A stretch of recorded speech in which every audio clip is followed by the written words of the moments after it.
Blog Talk Radio.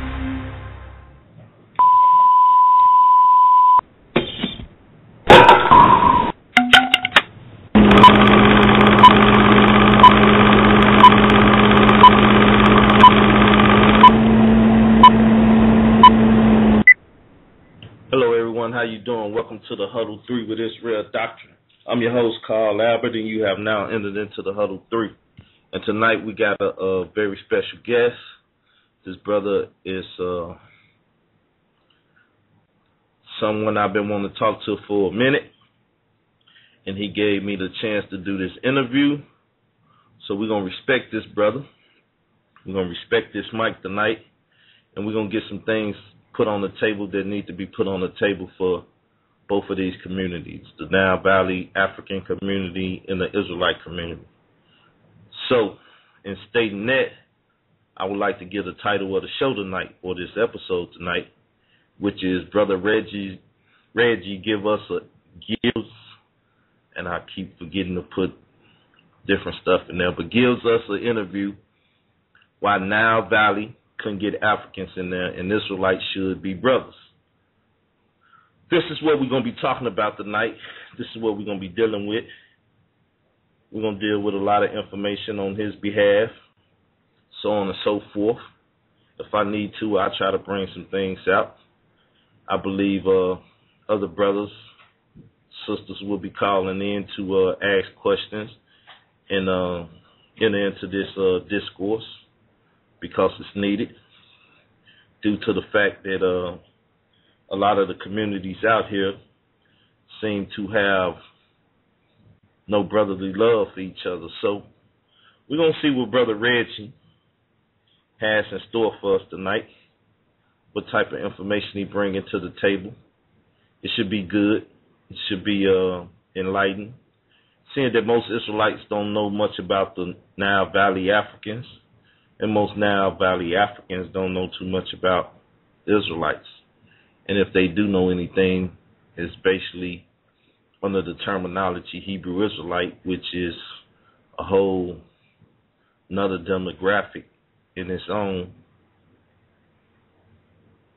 sense of the word. So he should be calling in a little bit, and we'll get this thing started. So, as y'all know, we was talking about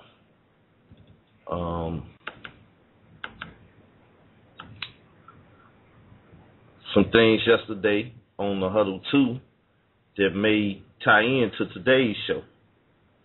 Seeing that the Assyrians has put a lot of hurt on the nation of Israel and Nile Valley, or the Africans themselves. So, with that said, you know, we're gonna deal with some things, people, as much as the law allows. So, like I said, I just got off the phone with the brother. He should be tuning in soon with us. How y'all doing tonight? 253, peace. How you doing? Shalom, brother. It's the Gorilla Hebrew. Peace. What up, bro? How you doing? I'm alright, man. Yeah. I'm looking forward to the show. Speaking about something involving the Assyrians, though. Well, I did that yesterday. I was talking about the Assyrian. Oh, you did. Okay. Yeah, it's just to kind of, get people in the mindset they need to be in to deal with some of the information that's coming out today. Seeing a lot of people don't or did not know details about the captivity from a biblical perspective and everything. So. Okay, yeah, that's good. That's great. Yeah. So Reggie gonna be talking about how Israel and the Nile Valley are should be looking at each other as brothers. I believe so. That's why I entitled it the way I did. So hopefully he chime in sometime soon so we can get into it. I know he said the phone is somewhat of a problem at times. So hopefully we don't have too big of a problem so the audience won't get too antsy in the pants. Yeah, most definitely. Yeah, I'm looking forward to it, and I'm definitely interested in conversing with that brother because I know he does have extensive knowledge, especially regarding Nile Valley, and and I'll say he's a real scholar as opposed to what we see a lot of guys who's coming from the Kemetic perspective right now, dudes who are just over the top, don't really know what they're talking about. You know, he has things in perspective. He doesn't observe Kemet as this from a little kid's perspective of some infallible location that's just so perfect, like a lot of dudes do. Yeah, well, like I said, it should be a lot of great information brought out here. And matter of fact, he's on the line now. So, Gorilla Hebrew, Brother Alizar, we're going to open up the mic for Brother Reggie, and we're going to get into the conversation and go through this interview. We'll be hollering at you when we open the mics back up. All right, perfect. Yes, All right, yes sir. peace. Yes, sir. Brother Reggie, peace. How you doing? The man of the hour is here, y'all.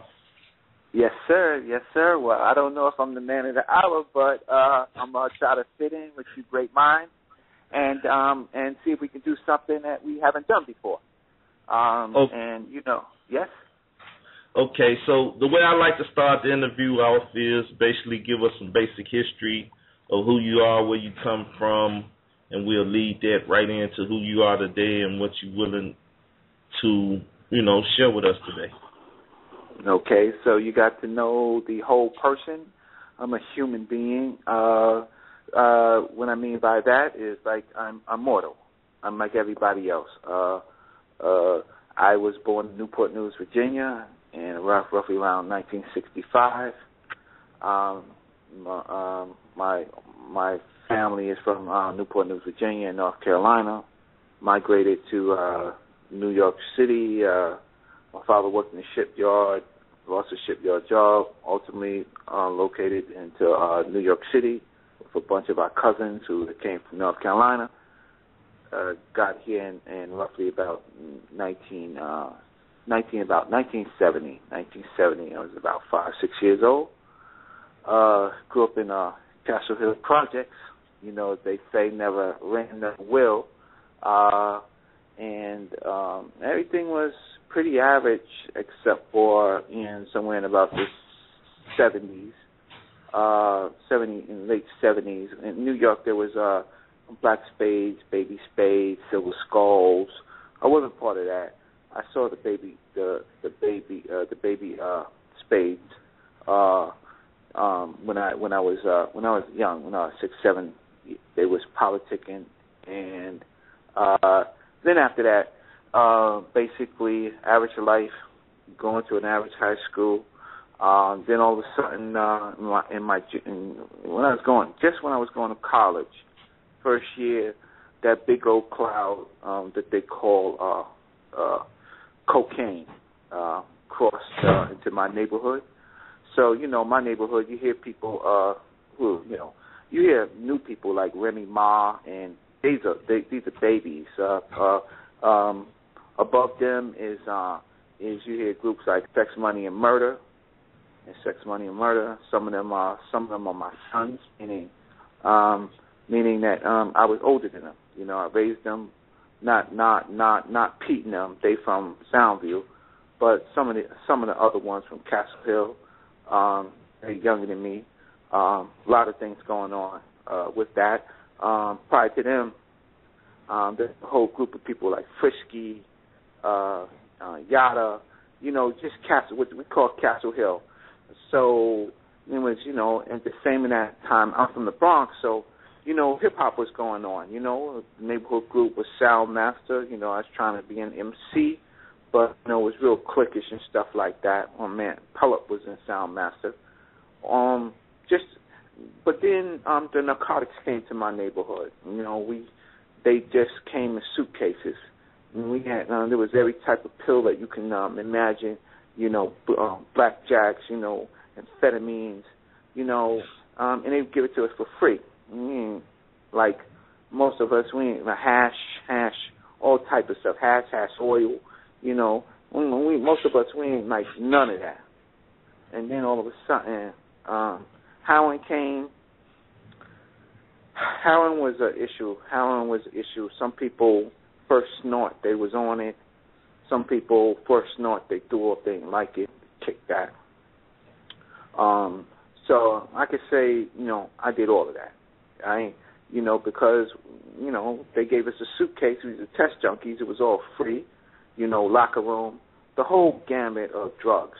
Ain't no different than anybody else's hood except for we was one of the real first New York peoples that they was testing, you know, and I'm not talking just regular people. I'm talking about the MOB. I'm talking white folks. They was giving people suitcases and just seeing what what was happening. There was number running and all of that going on. And, you know, so places where you hear in my neighborhood down the streets is Cozy Corners, across the way in Bronx Rivers, Austin's Round Table, Castle Hill, they call Up Top. And these were like the drug networks. Then, so these was the teenage years? These were college, just going teenage and just going into college, right? Just going to college. I mean, I could say I was 79,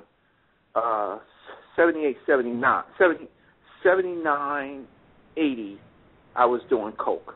79, 80, I was doing coke.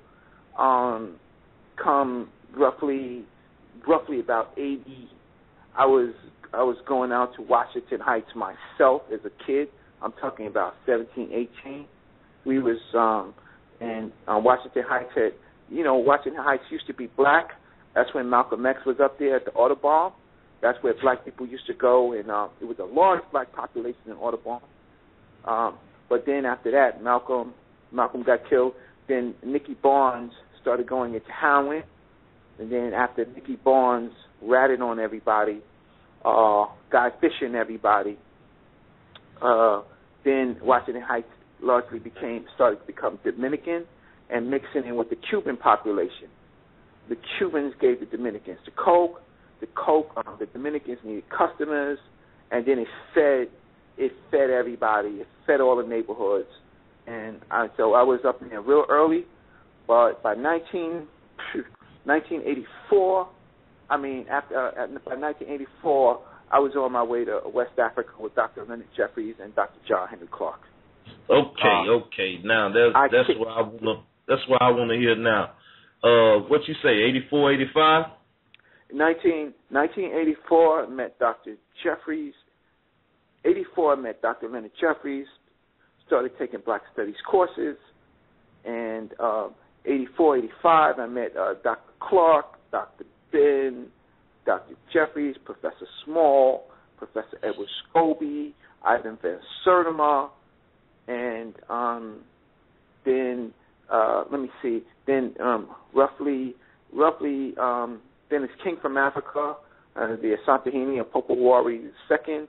He came from Ghana. He came to City College, and so I was involved in that, and all of that just changed my life. Dr. Jeffries, in the first year of his class, he go, how many people know George Washington? Raise your hand. Oh, y'all think y'all smart. Okay. How many people y'all know Abraham Lincoln? Raise your hand, everybody. He's like, oh, y'all so smart. Y'all think y'all getting A's. All right. Anybody here who knows their great-great-grandfather or possibly their great-great-great-grandfather that was around with Abraham Lincoln? Raise your hands. Nobody raise your hand. See, he said that's why you all getting F's. Because you know everybody else's family, right? You know great white men with property and power, but you don't know your own ancestors. You don't even know your great-great-grandparents. So first lesson is, on the top of your first paper, you write your grandparents. The next week, you go and write your great-grandparents. And then there's a research paper. You got to go to Schaumburg Center for Research in Black Culture at the New York Public Library, and you got to find your great-grandparents. And if you can't find them on paper, then you got to call them and do oral history, or you got to go and write them, but you better have that on. So otherwise, you get an F. So Dr. Jeffries fast-tracked me, and then I realized once he said, once I couldn't name not that I could not name my great-grandparents because I come from Virginia, I couldn't name all of them. So he forced me to go to the Schomburg Center, and then going to Schomburg Center, he forced me to do lineage for the first time and look at the census records. I looked at the census records. I followed my family. I followed them all the way down when they had names, and then I think I got them in the 1880s, and then I think in the 1870s. I think there was a census record, and the whole census thing burnt down. And then in 1860s, you find your family just with their job, if they're mulatto or if they're Negro, or and you just pretty much find their age, their job, and I was devastated. I saw from one year to the next year, I had my great-grandfather, Kurt Dickens. His father was Jordan Dickens. I had him on paper. I had him like 20 years old. And then, in a twinkling of an eye, he was property. All I could find is some little 12, 13-year-old, and I cried. And that began to change my life. And then Dr. Jeffries was going to Africa in 1986, and with Dr. John Henry Clark, and this was going to be the first time that John Henry Clark went back to West Africa since the days of Kwame Nkrumah. He hadn't been back since Kwame Nkrumah's death. So we went there with Dr. John Henry Clark. My job was to be security for Dr. Jeffries and John Henry Clark, and to also to take care of his son, Sonny Clark, as well as Dr. Jeffries' nephew, Hassan Jeffries, and James Small's son, Malik Small. So they gave me a mission. I was in charge of security, and I was in charge of these kids. And I passed that test. I went there with a brother named Brother William Randolph X, who was in the craft of the Amun-Ra. He was one of the first ones in Dr. Ben's craft of the Amun-Ra. In 1987, I went with ASCAC, the Association for the Study of Classical African Civilization. I went there as an officer and as security. And since I was the only officer, at I was 20, 21 years old, something like that, they made me in charge of the whole plane, which was 100 people. So I was in charge of 100 people for a 10-day tour in ancient Egypt. And that 100 linked up with 1,000 people. So the whole trip was 1,000 people. My group was 100. So I passed that test. And I had known Dr. Ben prior to that, roughly in 85, because I used to hang out with, not hang out with, but I was like pretty much a scribe, a servant boy for Dr. Jeffries and some of the greats, and wherever they went, I went.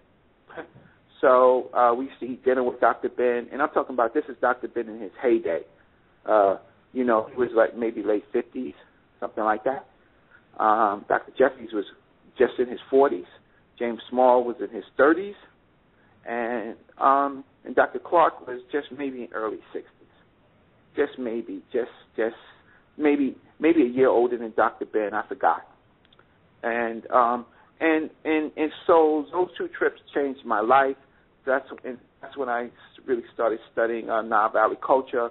Really, in 1986, when the Association for the Study of Classical African Civilization held his third annual Kemetic conference in New York City, and then the next year was to go to Egypt.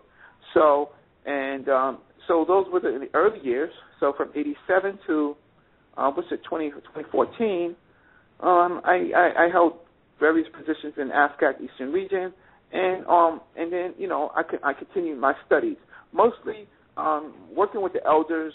I've been very close with Dr. Ben in his later years. With Dr. John Henry Clark, I was enormously helpful, certainly when he started going blind. I used to take him home from his from Hunter College home for maybe about a year and a half until he decided he couldn't do it anymore.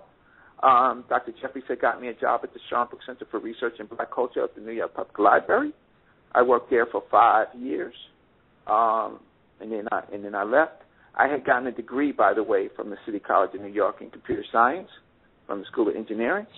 And then I started my working world and got married and continued my studies on the side and was in charge of the Sons of Africa. So look, yes. Let's go to your initial studies and update everybody. Now, your initial studies with Nile Valley started with who and what information? Yeah, it started, of course, with Dr. Jeffries and his classes.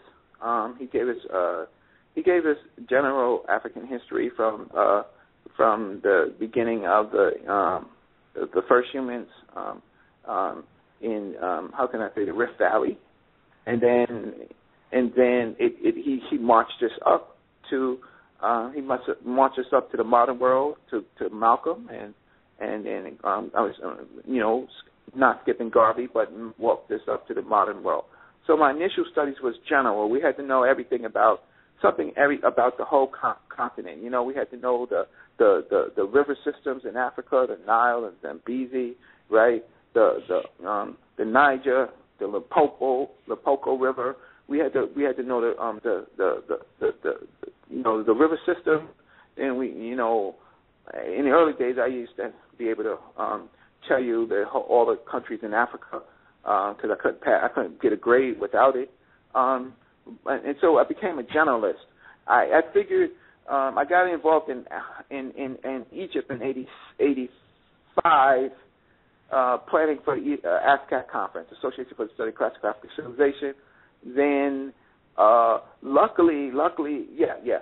So that's when I met Dr. Malama Karenga and Dr. Jacob Carruthers and Asa Hilliard, Dr. Asa Hilliard.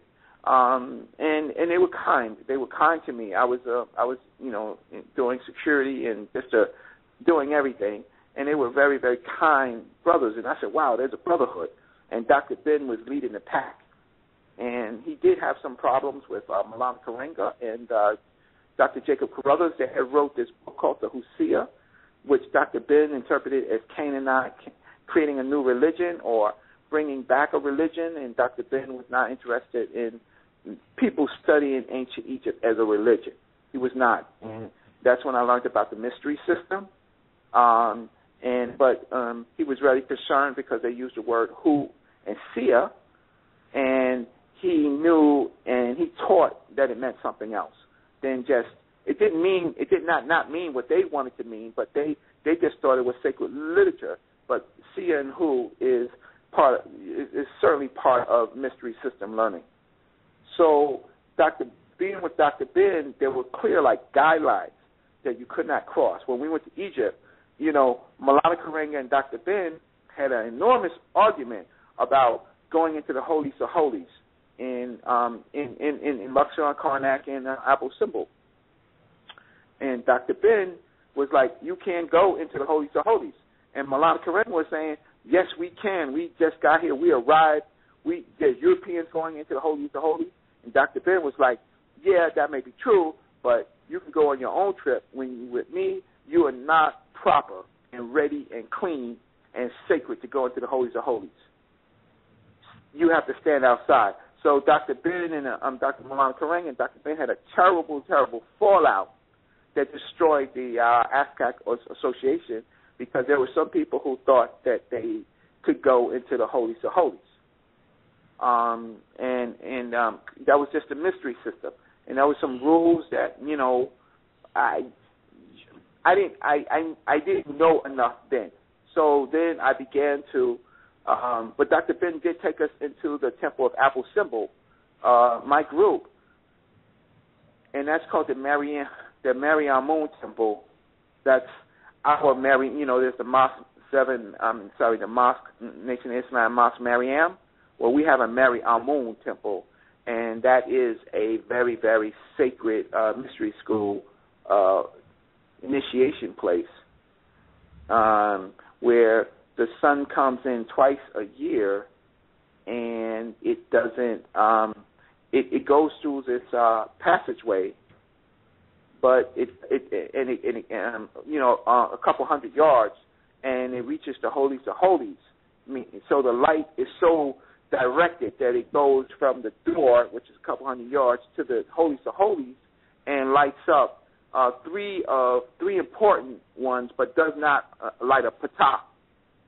And Dr. Ben, I was with Dr. Ben, and he was talking about it. He was talking to some older brothers, and he was basically saying, you don't look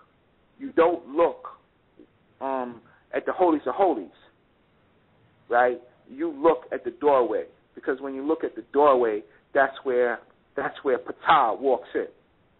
So it's like, wow, I'm standing with it. I'm not supposed to know none of this stuff, but I'm standing there. But you never forget, because I'm saying Dr. Ben, Dr. Ben doing what he do. Yes, huh? Doing what he do. You got a chance to be amongst the crowd as he did what he done. That's correct. And so at that time, what they call the craft of Amun-Ra was already into play. But at the same time, and let me just say, the craft of Amun-Ra in Nile Valley culture is basically a Masonic group that Dr. Ben created to get the knowledge, to be prepared for the knowledge. But it was not necessarily Kemetic. So the craft of Amun-Ra is not necessarily Kemetic. Now, Azra Kwesi was a part of the craft of Amun-Ra, but he pretty much splintered off, and there's kind of like two crafts of Amun-Ra. There is the Old Guard, and then there's Azra Kwesi. Azra Kwesi does some other type of work in it, but the one that Dr. Ben created was basically preparation. But it's been years fast forward, so the brothers are pretty bright. It's just that they're unknowns. We don't necessarily see them unless we don't necessarily see them in the community, but they do good work.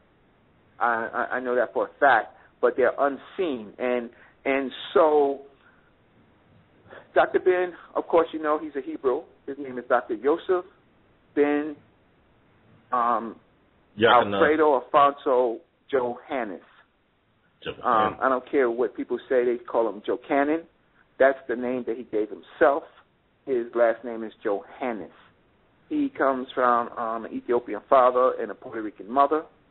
And he, of course, he comes from a kind of a pretty established Hebrew family, but spent a lot of time with his mother's family in the old days. He also got some knowledge of self from Arthur Schomburg, and along with Dr. John Henry Clark, and they were part of a number of groups in Harlem in the early days. And in those days of the 40s and 50s, they were kind of students. But Dr. Ben took another path. He had different type of education. He wound up either from his joining a Masonic or a Rosicrucian or a mystery system lodge. We wound up in Egypt very early doing archaeological work. So that's a story that most people, and then there's all the younger people, Azra Kwesi and stuff. They're young. They're young compared to this. They might have started their travels with Dr. Ben in the 80s, but they were young. Not saying anything. It was just an incredible time. In Harlem, there's a lot of Masons, a lot of big Masons, a lot of craft stuff going on and stuff like that. But Dr. Ben himself had to go through the paces, and it seems that Dr. Ben had a special relationship with Dr. George M. James. Now, so all of this was stuff that I was exposed to, and in my generation, we pretty much had to observe and shut up. If Dr. Ben and our teachers were around, we had to shut up. In '87, I saw the whole craft of craft of Amun-Ra because Dr. Ben brought them on stage in Egypt. It was an incredible place. 1,000 people was there. Dr. Ben brought the craft of Amun-Ra on stage. Dr. Ben Dr. Ben was part of an order called the Order of the Mystery System. That is the mystery system, the Order of Mystery System, which George M. James and Dr. Ben was a part of it, and everything else was lower mysteries. Now, so I'm going to move into a couple of things. You wanted to present something, right? Some information and stuff. Yeah. But I'm just trying to let the people know who I am. One thing I could say, Dr. Ben and Dr. Clark taught us, and I'm talking, there's lots of groups of people who study Nile Valley information. There are the religious ones. There are the historical ones, right? And then there is the craft ones. And then there's a combination of all of them. Me, I never took an oath except for in my own organization, but that was definitely a lower mystery, nothing that I could not reveal. Some of my teachers were members of the craft of Amun-Ra, and they would give me knowledge and pointers and things like that. So what I want to say about Dr. Ben is that Dr. Ben talks on many, many levels, depending on who he's talking to. People think that they know Dr. Ben, and they get up there and say, I'm a student of Dr. Ben. I know people for 30 years, roughly 28, 30 years. So I know people who came around. Not everybody's a real student of Dr. Ben, and Dr. Ben would talk to people, like I said, on different levels. One thing he was respectful of, he was respectful of all religions, and certainly he was a Hebrew or Israelite, but he was into his science, right? Dr. Ben was into his science, and in his world, he was expected to produce. So Dr. Ben wrote over 32 books in his world. So at some point, he tucked away any particular religious views that he had because he took an oath. And there was information that Dr. Ben could not reveal. Or he would reveal it, but in a way in which either you caught it or you didn't catch it.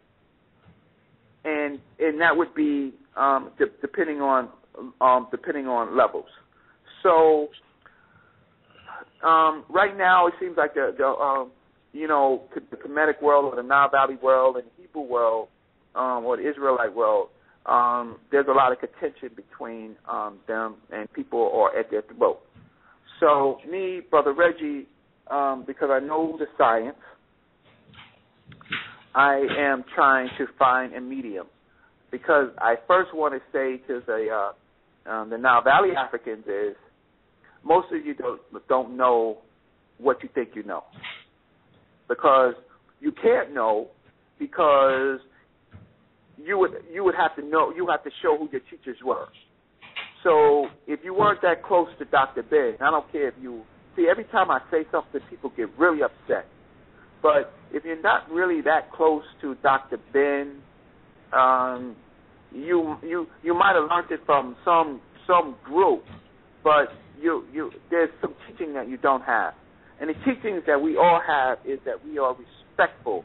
Dr. Ben says that I'm a Hebrew, I'm a Christian, I'm a Muslim, I'm 360 degrees, double plume, Amun-Ra.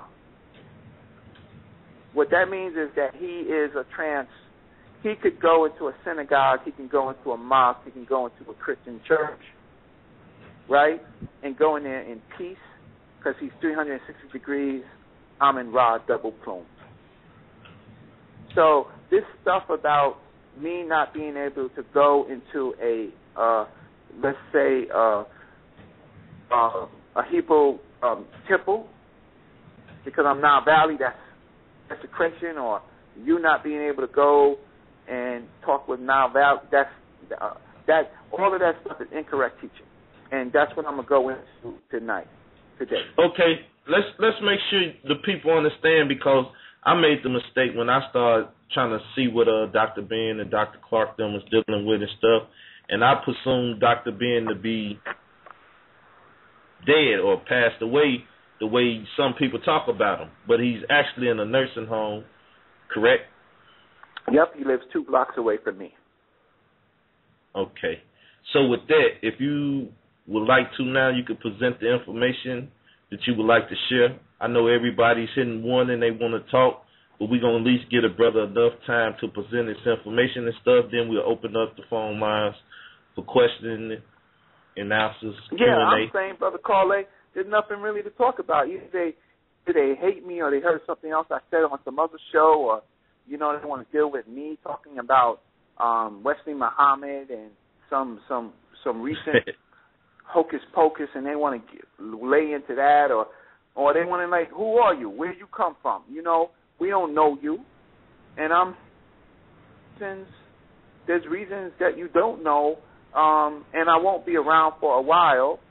For long. I'm just going to give y'all that. I'm going to hand off this information to y'all, and because nobody's giving me a sign to say shut up, and I'm going to give you this information. So I had a show with Sarnetta that's coming on, talking a little bit about the Egyptian mystery system. A lot of people are upset with me because they heard and that I helped Nile Yassafel against Sarashu Seti, and people think that I gave the Israelites some secrets to hurt Sarashu Seti, and I'm not dealing with those people. I'm not dealing with there's Hebrews that they say the Most High is going to smite me every day, right? They hate me, right?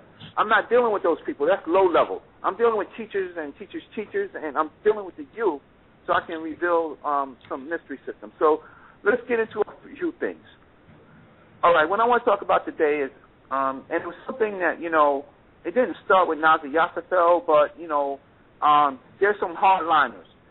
Now, listen, I know that y'all have difficulty with the Amin-Ra squad, and the Amin-Ra squad has difficulty with y'all. And I know that's because we don't know each other. I respect both groups. I had a show that I was supposed to do with Nazi Yassafel, and it was supposed to be on the Hebrew mystery system or the Israelite mystery system, and the Amin-Ra squad was like, there ain't no mystery system. You ain't got no mystery system. Stop it. That's how they are, but actually they're good brothers. You just have to show and prove. Because when you say something to stop them, they go back and research it, and they do adjustments. They may not do it quick, but they well-studied people. And then there's some people in the Hebrew Israelite community. If it's not in the Bible, they don't want to hear nothing. And I'm gonna break the barriers down. I'm breaking the barriers down because I tell any Nile Valley African, who's your teacher? Who's your teacher? Okay. And then I ask them a few things, and I'll say And then most of the time I find out that they don't know nothing. Not that I know everything, but I understand the cosmology, which is in Nile Valley culture, which is the Kemenu cosmology, which is the creation of everything. It's quantum physics at its best, right? I know the Inu, which is the Heliopolis, which is, the creation of Re and the Neferatum and the Ennead, and that's the creation of this physical world.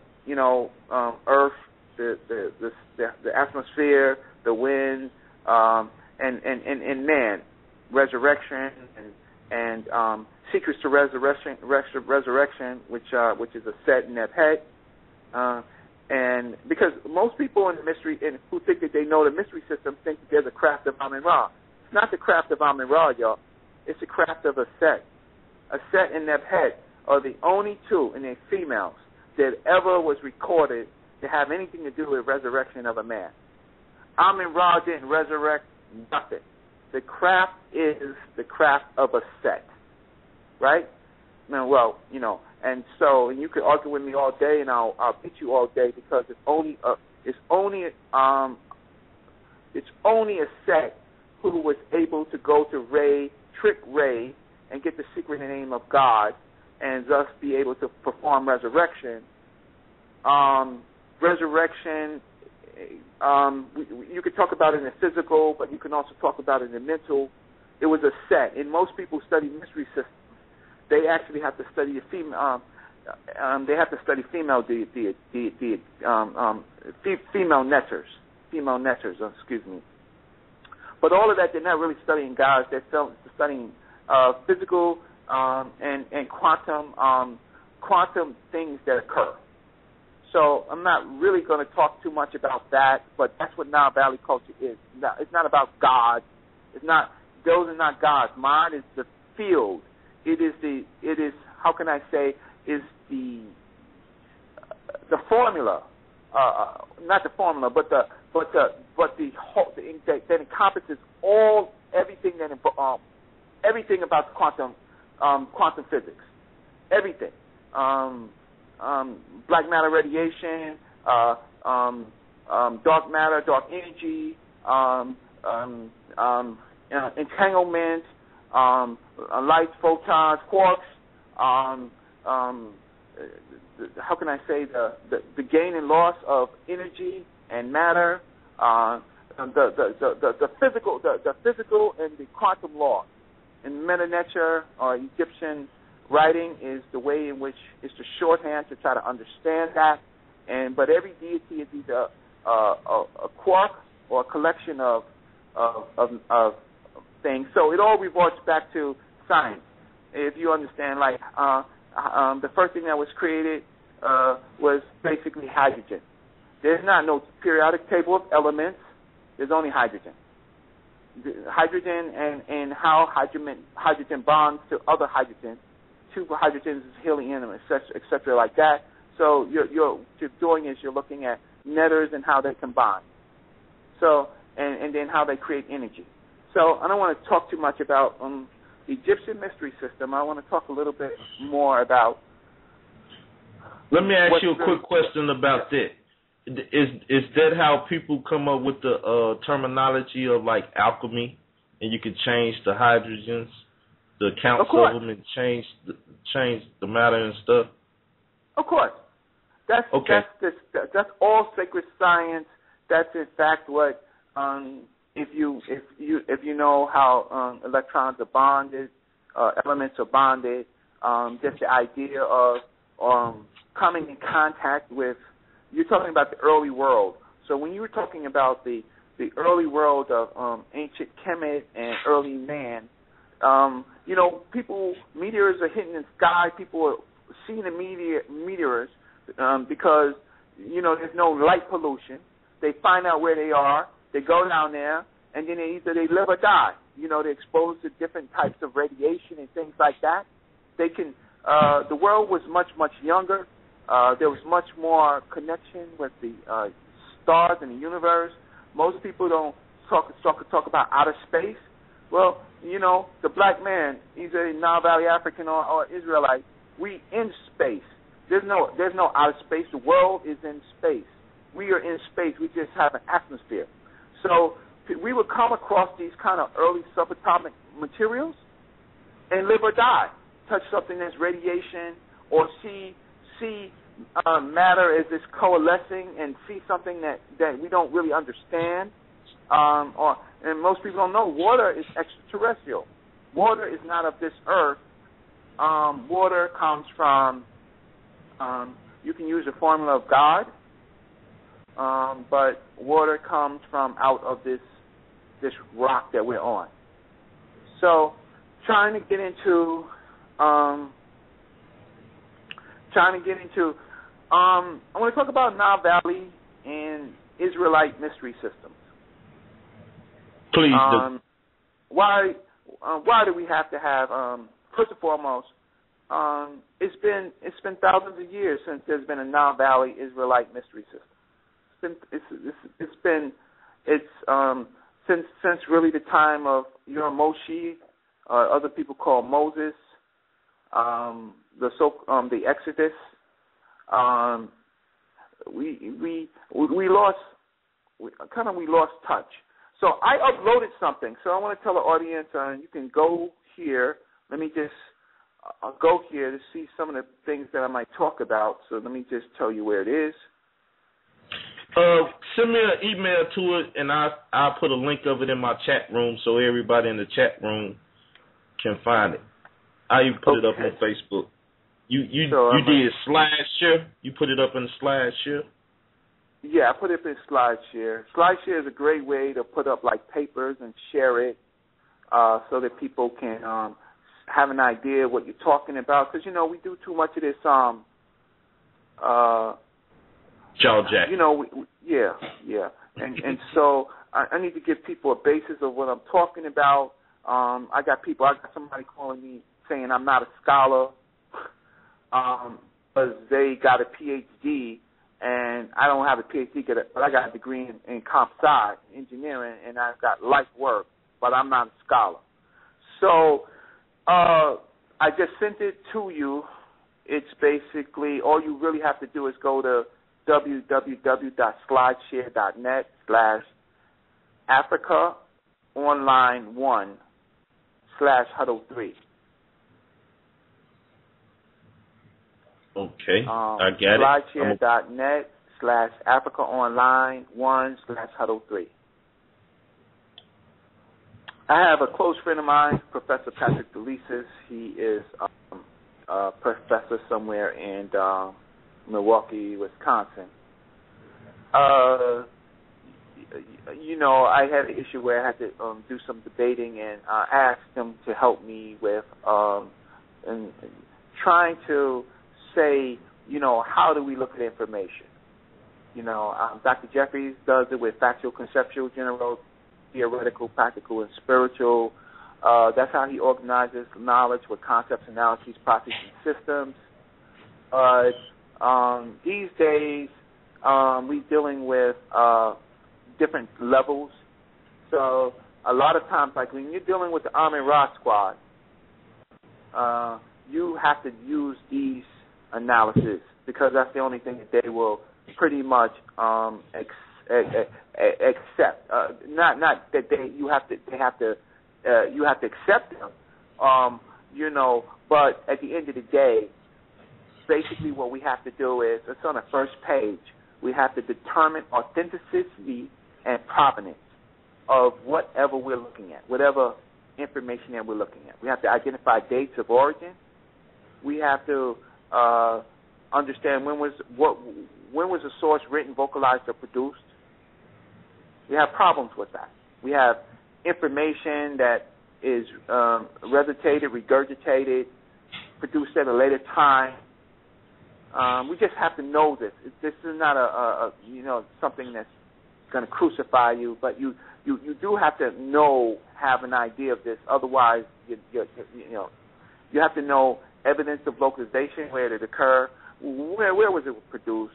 You have to recognize some type of authorship, or who is narrating it, or who wrote it, by whom was it produced, groups, people, individuals, money. You have to be able to do some data analysis. What material was it made? Is the material that was it put on a camel's bone, or was it put on skin? Was it put on paper? We have to be able to identify the material, identify integrity, and what original form was it produced? Was it copied? Was there mistakes made? Attribute credibility. We have to make sure everything matches. Is it really evidence? What's the evidential value of its contents? Historical reliability, observation, eyewitness evidence and accounts, oral history, interviews, meaning of words, phrases, signs, and symbols and definitions, interpretation and semantics and language, right? Factual versus conflicting statements, reporting, veracity, synthesis, meaning combining information. Sometimes we have to be subjective. It's all right to be subjective. Subjective. I'll tell you something subjective in Kemet, real subjective. The king's crown, the North-Such crown, the upper and lower. Well, we see it all over the place, but ain't nobody found one of them. Right? So we have to be subjective about, maybe it was ceremonial. Maybe there's only one. But you have to understand that, we become blinded. because we think we know something, but you can't show me an upper lower crown.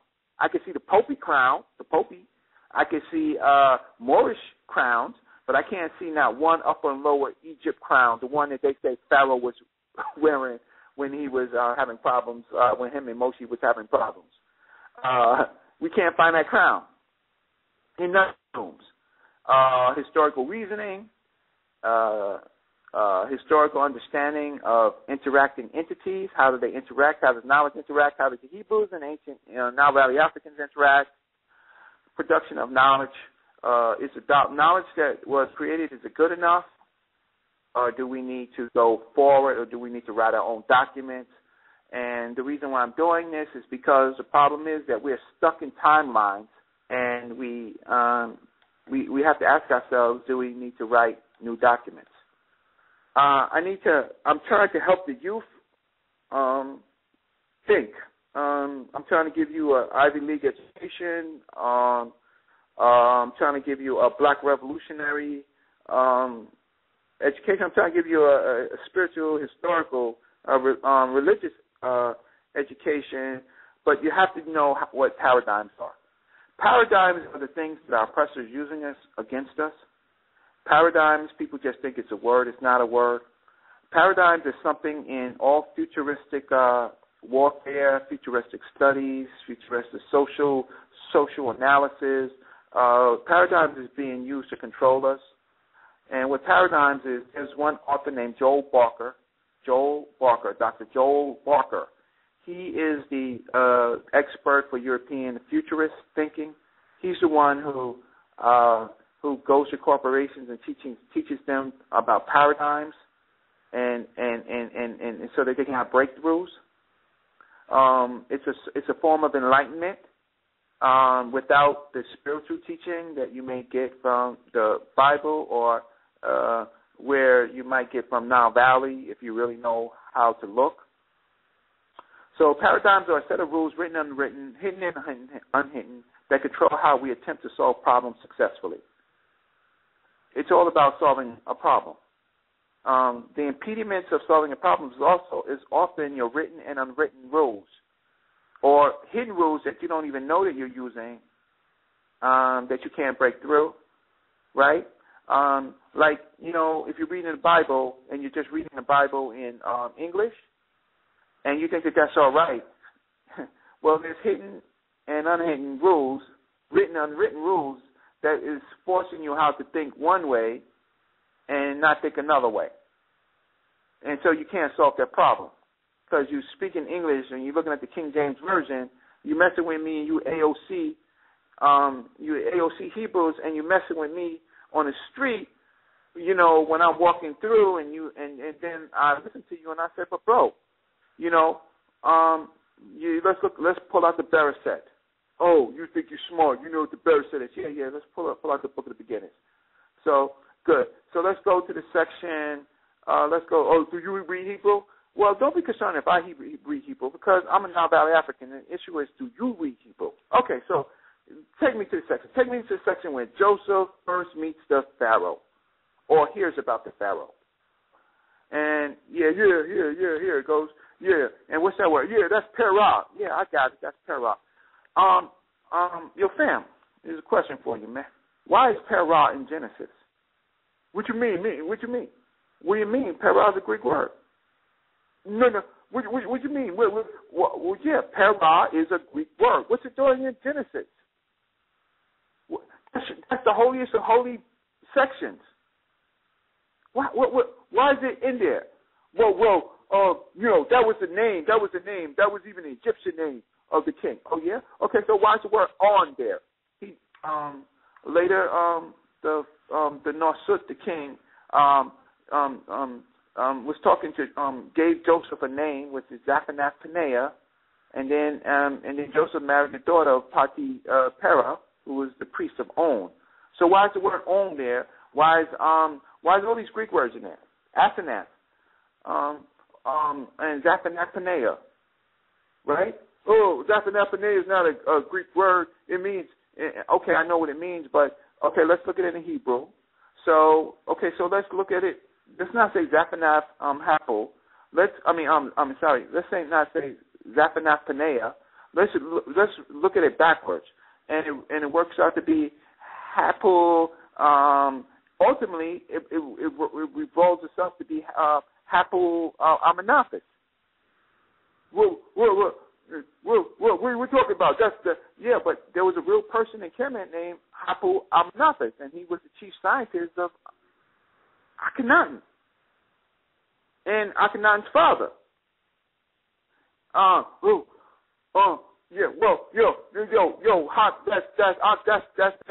That's conjecture. Okay, so tell me why on is there? Why are there Greek words there? Well, when what? You're going to tell me that the Hebrew, I know some people get ready to hang up on me, but you're going to tell me that the Hebrew was converted into Greek, or in this case, it looks like the Genesis was written from Greek into Hebrew. I get something called paradigm blindness. So let me go into the quality of paradigm blindness. Paradigm, so I can hidden that control how we solve problems. Paradigms have several properties. There are many paradigms competing to solve a problem. There are this problem that we've been trying to solve about our salvation, about our freedom. There's the Hebraic paradigm. There's the Egyptian Nile Valley paradigm. There's the Black Revolutionary paradigm. There's the Black Socialist paradigm. There's the Black Capitalist paradigm. Fine. There's all these paradigms trying to deal with this. Paradigms can be analyzed and graphed over a period of time as to how they effectively solve problems. Chaos can be introduced artificially or naturally for one paradigm to take over another paradigm. Example, you create chaos in the Nation of Islam between Malcolm and Elijah Muhammad. Malcolm X is assassinated. King takes over as the new paradigm. Elijah Muhammad gets older. King gets assassinated. Elijah Muhammad is very old at this point. Nation of Islam is in flux because of the problems, the conflict that was already created between Malcolm and the Nation of Islam. King dies. The NAACP forces us into integration. So segregation ends, integration takes effect. Then we are into what we are now, basically pseudo-capitalists in the matrix. All of this is done by people studying, killing our leaders, separating us, right? I can tell you unity is much more violent and destructive than separation. Our disunity is much more, us trying to be unified the system will throw everything it can to disunify us. Disunity is very easy. System can manage that. That's what they do. But when we unify, it's violent. Unity right now is violence.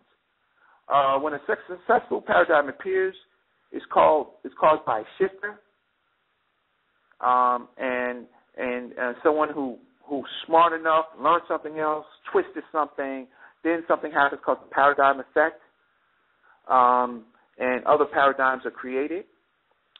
But the old paradigms lose position, and of course violence occurs because people don't want to give up their positions. People don't want to. Our problem with our people is they don't want to give up these chairs. Minister Louis Farrakhan should have been pointed to a successor. Elijah Muhammad should have pointed to a successor. Garvey should have had a successor. Dr. Ben should have had a successor. People in your temple should have successors. A lot of times people want to stay in these chairs until they die, and then when they die, chaos is created or manufactured, and new paradigms and people agents are put in, et cetera, et cetera. Paradigms are also introduced by Burgess, meaning the combination of sciences. But I want to ask, what happens when Hebrew science and Israelite science and Nile Valley science get together? That's a verge, right? That's much more powerful than us being. You asking me that, bro? Huh? Hello? Did he follow? Yes. Can you hear me? Can you hear me? Hello, Brother Reggie. Yes, can you hear me? Hello? Hello? Seems as if his phone went out. All right, 1 second.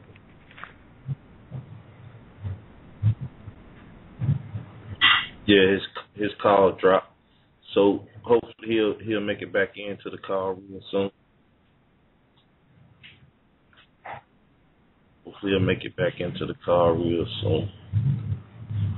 But that information, people, can be found, like he said, once again, most of the stuff he said was on a document that you can find at www.slideshare.net, and that's African Online 1, the number 1, /Huddle 3. And I put the information on my Facebook page, and I also put the information on the bottom of this link for the actual show, and I put it in the chat room. So he's going into another portion real soon. He's back online. There's 3 portions to this, and he's going into the next portion, the Nile Valley Israelite Mystery System sometime or another. So you might want to go over there and go and follow. Peace, you back, brother? Can you hear me? Reggie, you back? Can you hear me? Yeah, can you hear me? Can you hear me? Maybe Hello? you hit me. Can you hear me? Maybe you hit mute, brother. You might want to check the phone. If you can hear me, nah, he dropped again. All right. We've been talking COINTELPRO, pro, this, that, and the other. Them people might be trying to people might be trying to do something here. You back, brother? Yeah, I'm here. Can you hear me? Maybe Hello? you're mute. No. Is something wrong with my end? Can you hear me?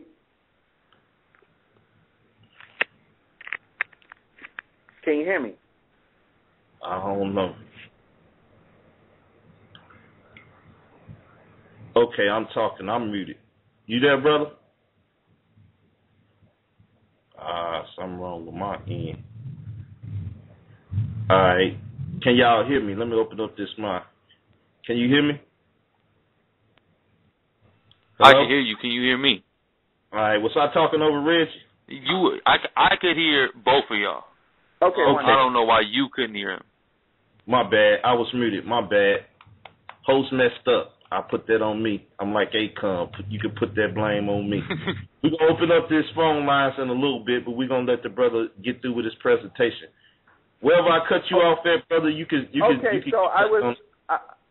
was talking about, I thought at one point I was talking about Burgess, Nile Valley scientist and Hebrew scientist.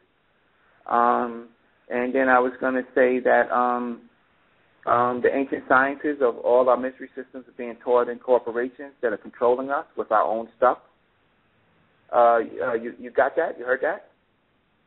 Nah, something happened on my end. I don't know what happened. I went mute and I couldn't hear you, and I thought you dropped.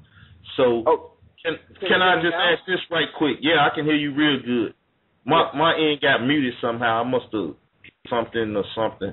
But are you on the Nile Valley Israelite Mystery System portion of the conversation? I'm almost there. I'm almost there. So let's just talk about some building blocks, right? So of a mystery system, right? Okay, we there? Can you hear I'm me? here. Yes, hear you loud and clear.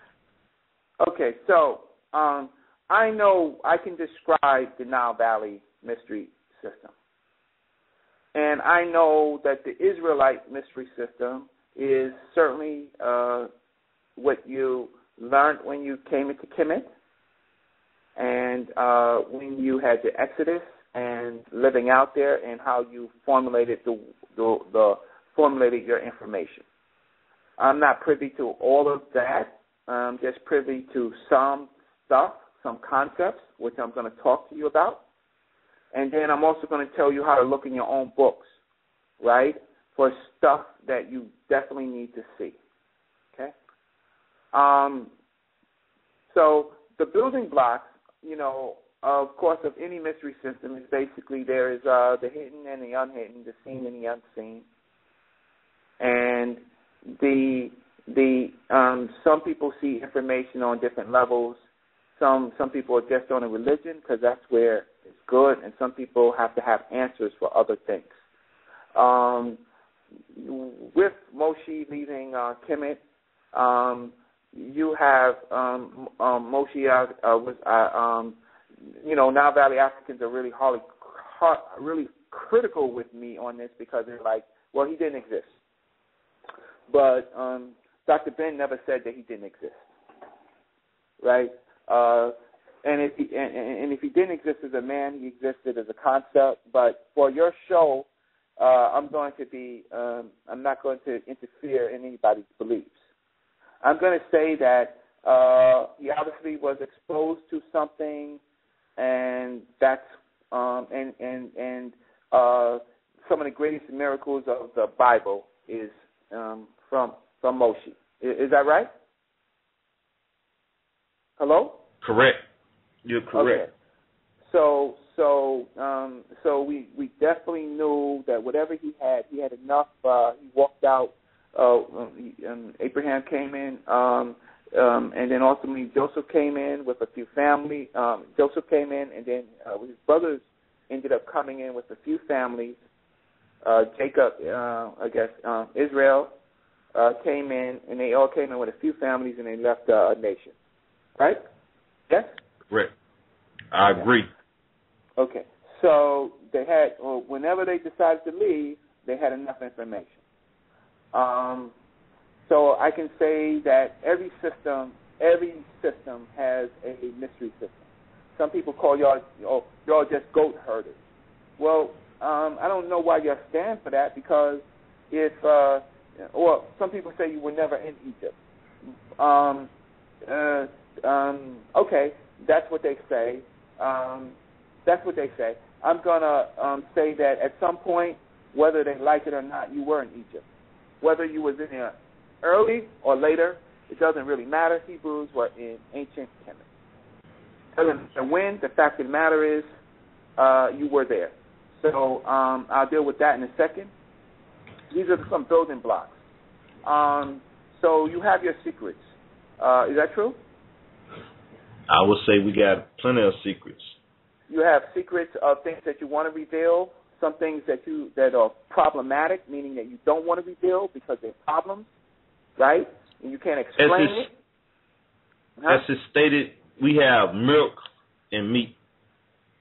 Okay, but you can even find that in the Kabbalion in dealing with Hermetic philosophies or teachings. Okay, but I just want to, they have their mystery systems, and all of the mystery systems, there's what you call a universal mystery system, meaning we all share information. Like, we'd be like, them dudes is doing that? Yo, send your spies, send your people, send your women, send people, find out what they're doing. We need this. Fine? So there's a universal mystery system that we all feed into. And then there's weaknesses. Now, Valley Africans have weaknesses in their system. Hebrew have weaknesses in their system. Whether you want to Israelite, whether you want to believe it or not, that was the paradigm of Christianity. To deal with this information, you have to create what you call paradigm models. What were the things that Hebrew solved? Were they not able to solve when Christianity came? Did they solve more problems? What were they not able to solve? Nile Valley, why did Nile Valley fail if they were so successful? Why were these other paradigms created? You have to create a paradigm model to understand what's solving problems. The issue is, it's not about religion. It's not about Hotepin and knowing the Metanetia. The problem is can you solve problems? Can you solve the everyday life problems, or can you solve the problems to be successfully to win a war? There are combined teachings in both texts. Some people would say, they all came from Egypt. I understand that. They can say that it all came to Egypt, but Egypt got some information from other people. So if someone has science, it was shared. There's something called Hakma. You know what Hakma is? Do you know what Hakma is? No, never heard of it. That's a new one for me. I'm gonna have to get on that. Okay, so there's some Israelites out there that read the Torah, read Hebrew. Hakma is wisdom. Hakma is the word for wisdom, and in Hebrew, and Hakma is a combination of some meta words. Ma for mat, which is our wisdom, right?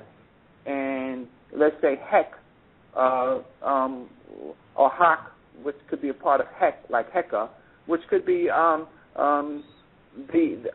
of like the effective action of wisdom, or the effective action or the magic.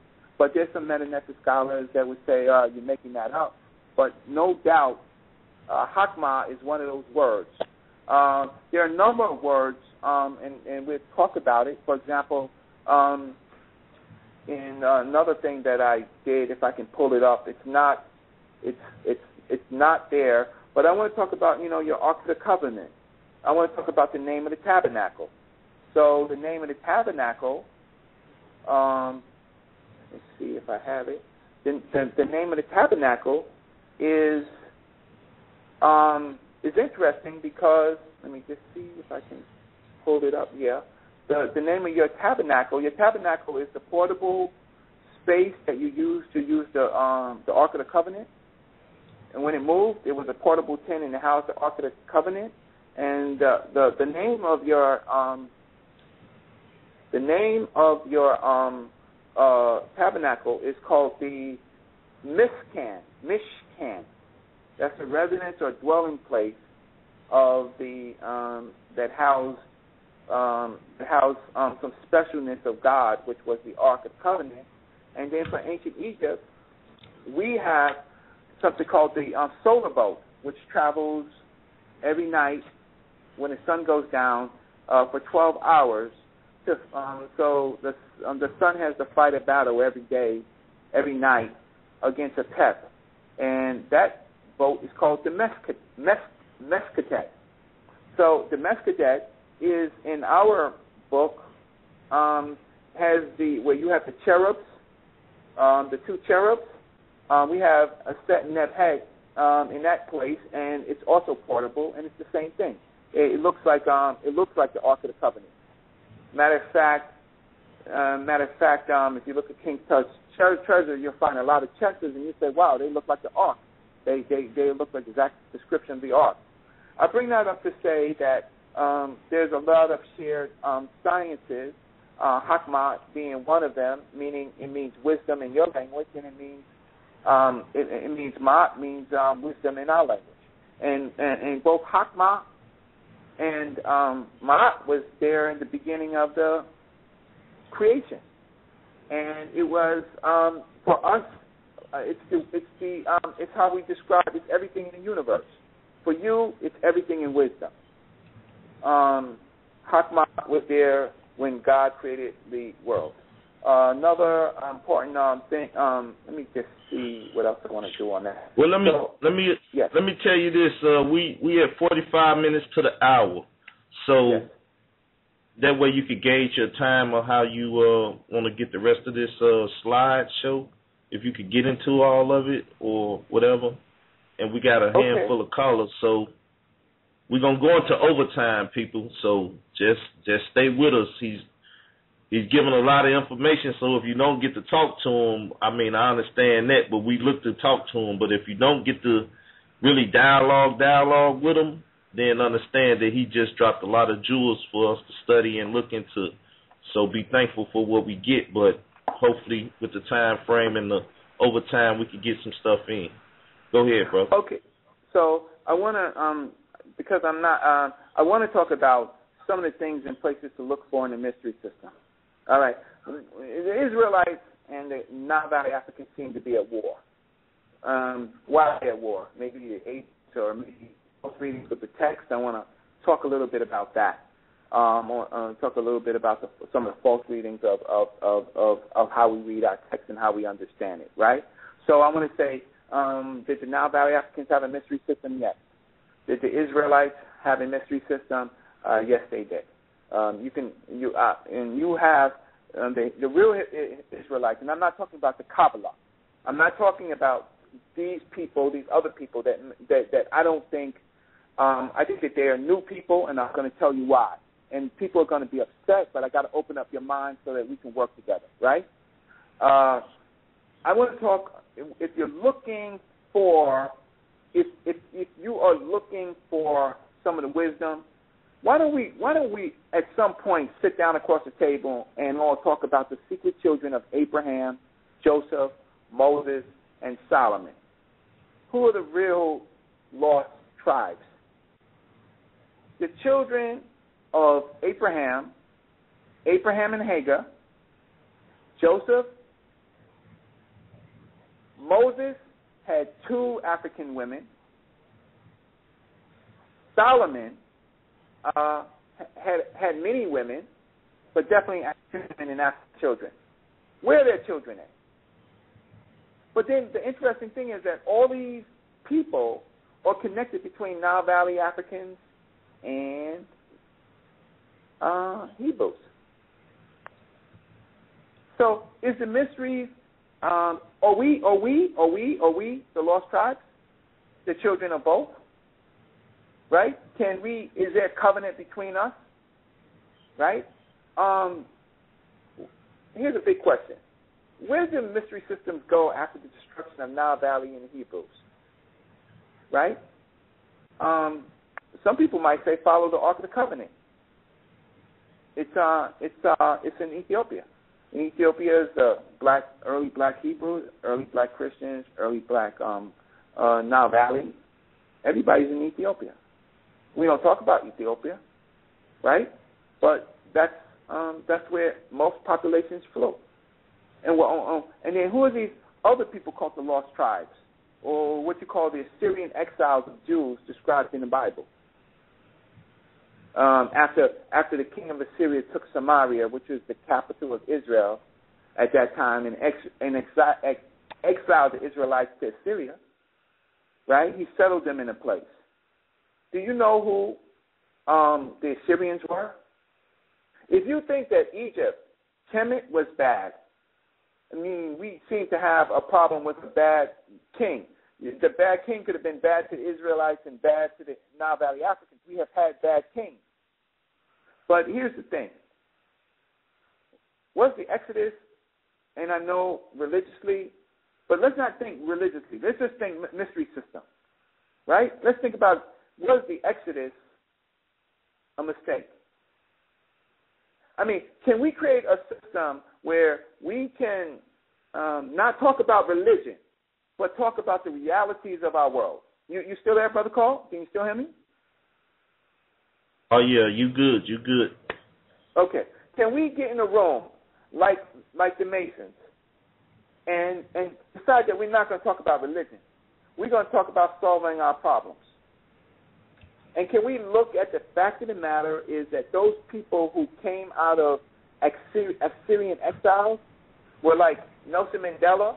They look like us or smell like us, but they didn't act like us because the Assyrians did something to them. So I'm going to get in and I'm going to talk about my next chart. My next chart is I have a timeline of things that happened. So I hope everybody got my timeline up. It's basically Moses, Exodus, any date from 1446 BC to 1270 BC. I'm not going to deal with Saul, David, and I'm not going to deal with Solomon, except for Solomon is important because, you know, he had a lot of children. And Solomon broke the laws of God in your book because he learned a lot of mysteries, right? The Muslims say he used jinn. Solomon, it's definitely in the Bible that Solomon is messing around with a lot of knowledge. Why is Solomon messing around with a lot of knowledge? Because for his own benefit or for the benefit of his people? Well, the Bible says God got unhappy with him and then created a successor. But he did something interesting. He also said that I'm not going to take you out now, and one of your sons, I'm going to give him something to rule.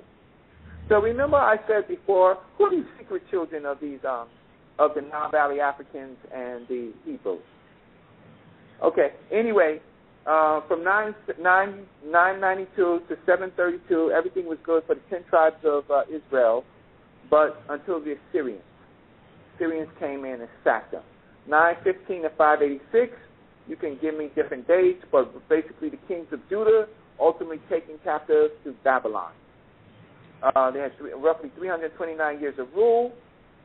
Persians eventually destroyed Babylon with Cyrus the Great. So-called exile Hebrews start returning to Judah. I want to deal with something this Assyrian king Showtime. From 721 to 705, he is one of the people. I think he's a child of Sargon the First.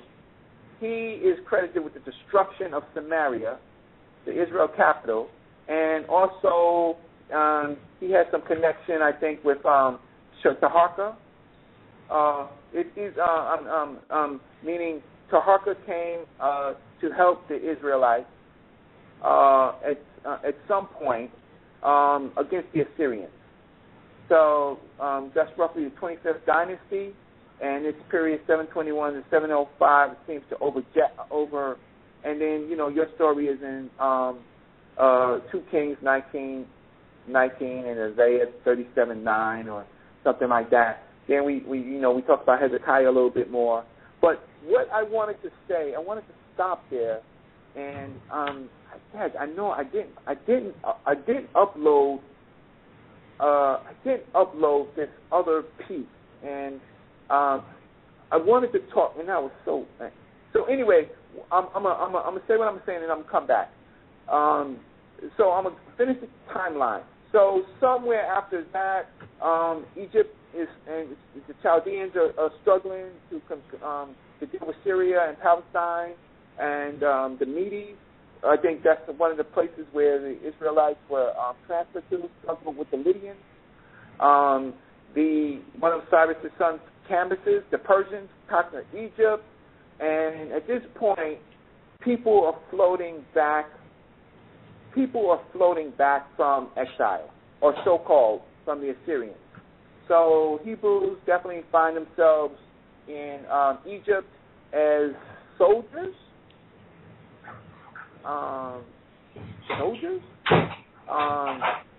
And so they find themselves at, in Yabu, or island of Elephantine, which is an important mystery system section with Canaan. So you have Darius in there. You have the Hebrews back into Egypt now. Then you have Alexander the Great, and there's a Jewish quarter created in around 332 BC. The Jews have their own quarter in Alexandria. But now I want to get into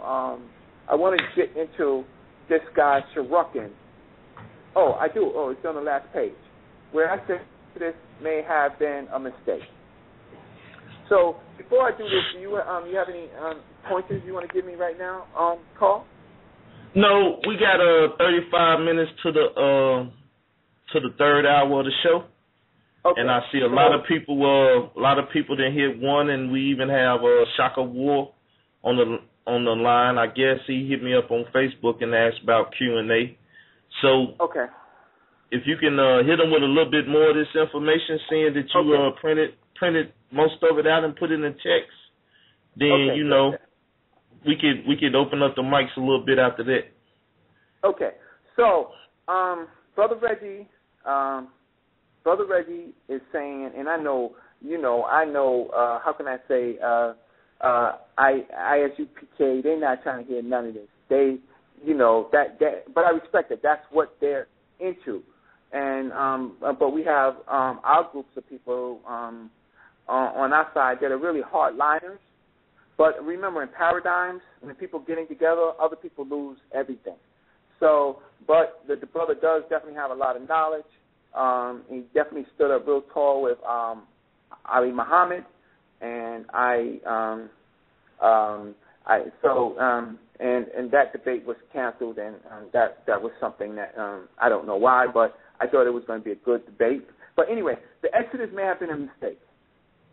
For everything that happened in ancient Kemet, as evil as they say ancient Kemet was, and Moshe decided to, let my people go, he decided to leave. He decided to take his men and his people and decided to leave. What did they leave to? The problem is that the years of rule. Now, in the book, it says that the reason why these kingdoms failed, I guess, is because they was breaking God's law and they wasn't on the path. And I can respect what that book say, but unless God was going to directly intervene, the Assyrians were monsters. So I know on the side of the text, I thought I had a couple of passages about what the Hebrew said about what happened in the book. But I want to turn to what the Assyrians said happened. So the Assyrians count the graphic description of the destruction of stories of Hebrew are very graphic. Shorokin II, 721 and 705 BC, says, at the beginning of my rule, in my first year of reign, the people of Samaria, 27,290 people who lived there, I carried away. I carried them away.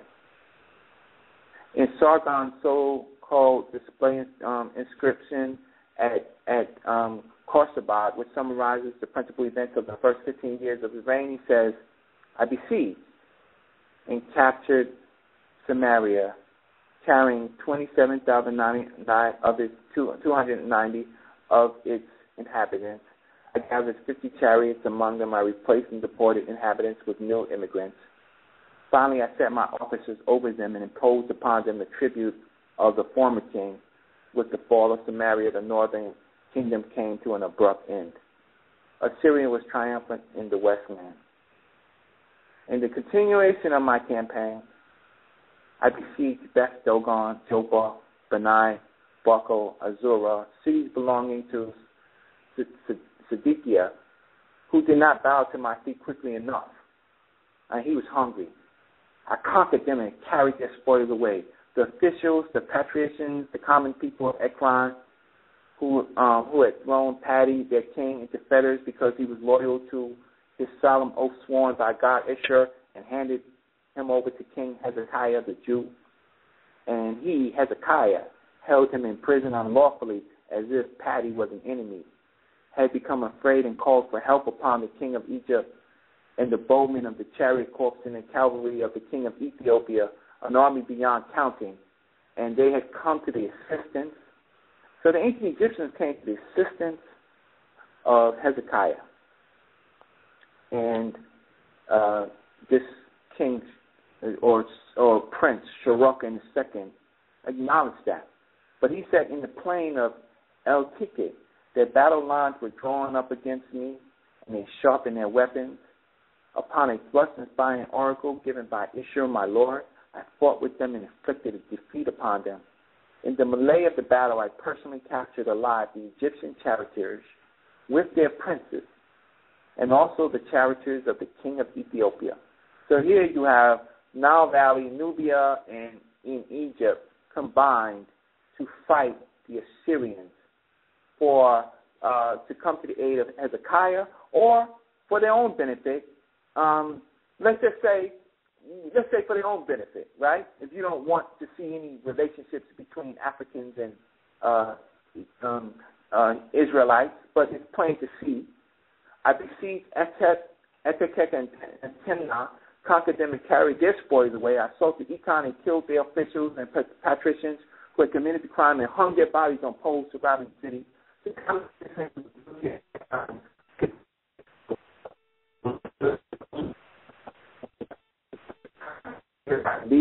I made Paddy their king, come from Jerusalem, and set him as their lord to the throne, imposing upon him the tribute due to my overlord.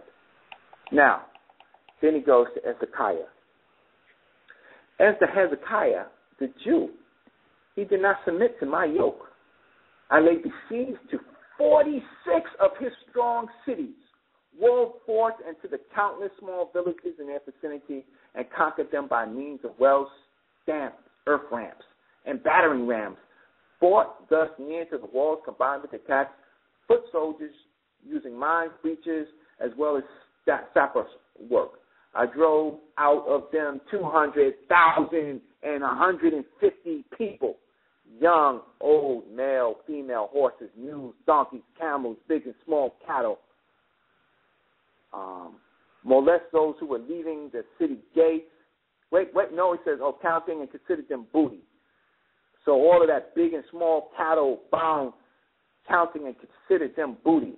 Himself I made prisoner in Jerusalem, I think Hezekiah, his royal residence like a bird in a cage. I surrounded him with earthwork in order to molest those who were leaving his city's gate, his towns which I plundered. I took away country and gave them to Miktinah, king of Ashdod, Paddy, later king of Ekron, and Sibling, king of Gaza. Then I reduced his country, our country, your country, but I still increased the tribute and whatever the presents due to me as his overlord, which I imposed to irregular and elite troops, which had brought into Jerusalem his royal residence in order to strengthen it, had deserted him.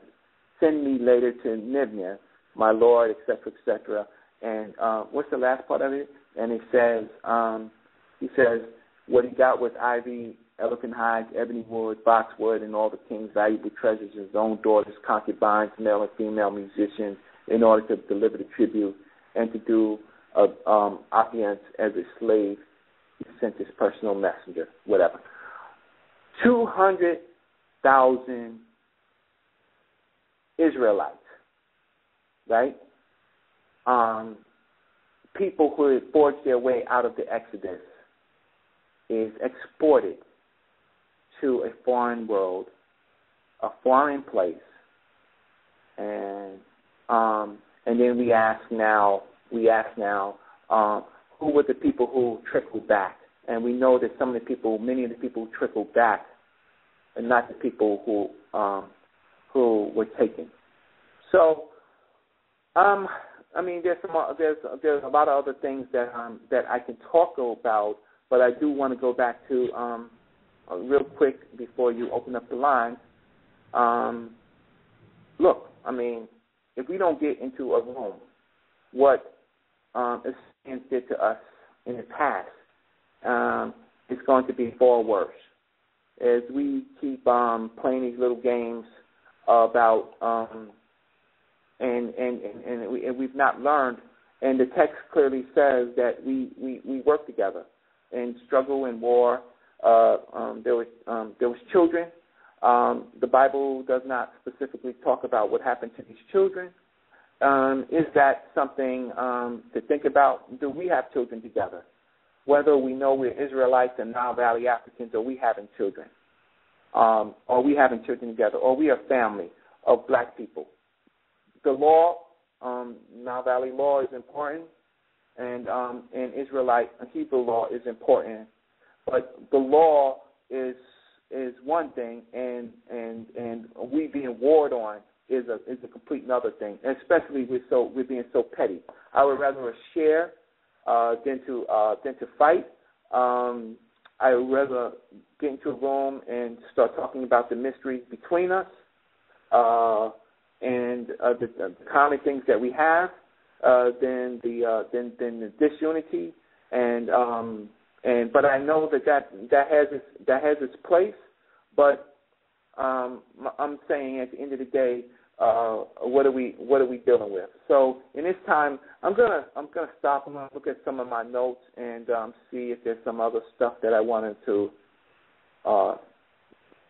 talk about. But anytime that I talk about unity, there's a big problem between both camps. So if we can't get unity, can we work together? If we can't work together, can we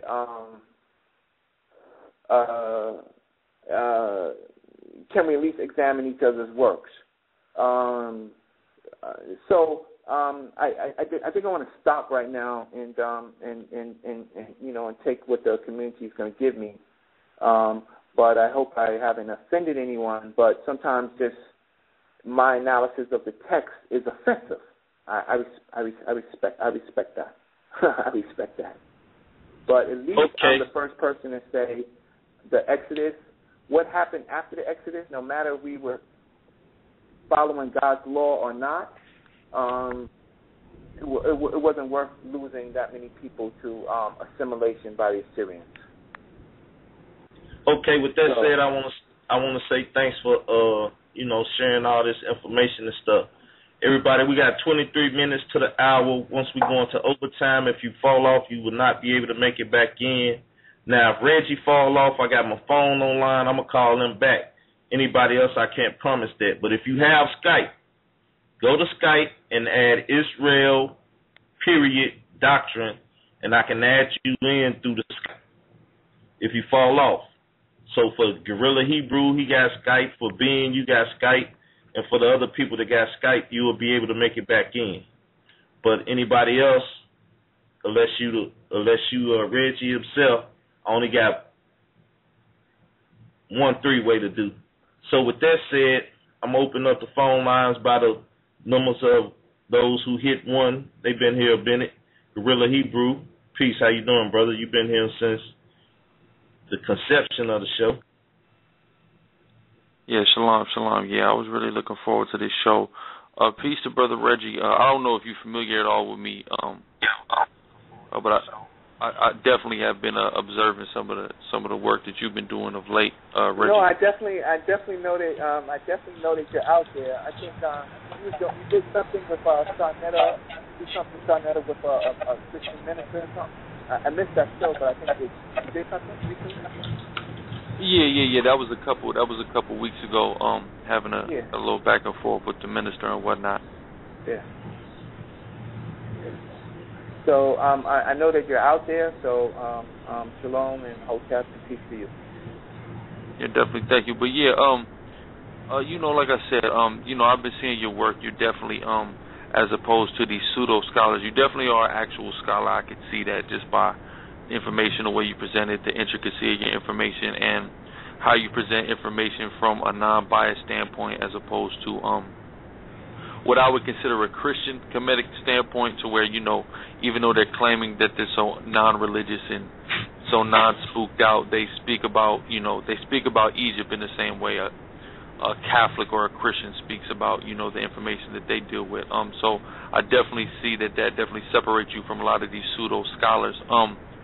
First point I want to make, when you did the show on the Amir Squad show, like a week or two ago, I really wanted to get in on that conversation. I couldn't because it just got so crazy and out of control, as it often does. But basically about the Israelite mystery system. Yes. Anybody who denies that there was an Israelite mystery system is sadly mistaken, and the Bible clearly speaks about that. And that's what I really wanted to present to the table. I don't know if you're familiar with Ezekiel, the 8th chapter, but in Ezekiel, the 8th chapter, it blatantly speaks about the mystery system of that certain of the Israelites were practitioners of, the overwhelmingly Egyptian and Babylonian or Cushite themes that were throughout this mystery system and things of that nature. So this is undeniable. Whether people want to believe or not believe in the Bible is one thing. You can't deny that the Bible is a history from the perspective of the Israelite world. And if something is frowned upon in Israelite society and they still wrote about it, it must have been something that actually occurred. Why would any society write about something negative and publish it if it wasn't true? That just doesn't make any sense. There's truth in everything, and sometimes there's truth in falsehood. Sometimes it's a deflection for people who don't study. So, all right, well, let's get to the Ezekiel. So we got 1, 2, 3. We got about 6 mics need to open. So, well, I don't know how can I say it? I read it from I might have glossed over. I definitely read the Bible, but it depends on different times. I haven't. I can just say there's some things I gloss over, some things I don't understand, and some things I know I'm reading in English and I do not understand because it's in English and there's another meaning. I will look it up, but my major point was that, which I agree with you, is that every group has a mystery system, and that I don't have to be an expert on Hebrew mystery systems. I know a little bit more about Nile Valley, but I won't defend Israelites as to having a mystery system. And the Europeans who study mystery systems, C.H. Vail, who George C.M. James got most of his work from, he in his mysteries in modern masonry or whatever, he talks about all the mysteries, and definitely Egyptian. He doesn't say too much about Hebrew mystery systems, but they do have it. So the European definitely has it. He definitely uses it. So all you have to do is just continue to work and build and look for those things. And like I'm like really interested in. Like we have all these children from Moshe, from Abraham, from where'd they go? What does that mean? Is that telling us something? Because we having children together. Is that telling us something? I don't know. So we have to look at the parables, you know?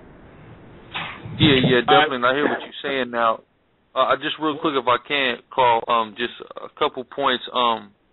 As far as words like para in the different Greek terms that you was referencing that appear in the book of Genesis, what we got to remember is that those terms are transliterated from the Septuagint into the Hebrew. Because in totality, the Torah and them Old Testament scriptures did not all exist in the Hebrew. They're really coming from transliterations back into the Hebrew from the Koine Greek and the Septuagint. You see what I'm saying? So that's why we're seeing those Greek terms being transliterated back into the Hebrew. But I agree.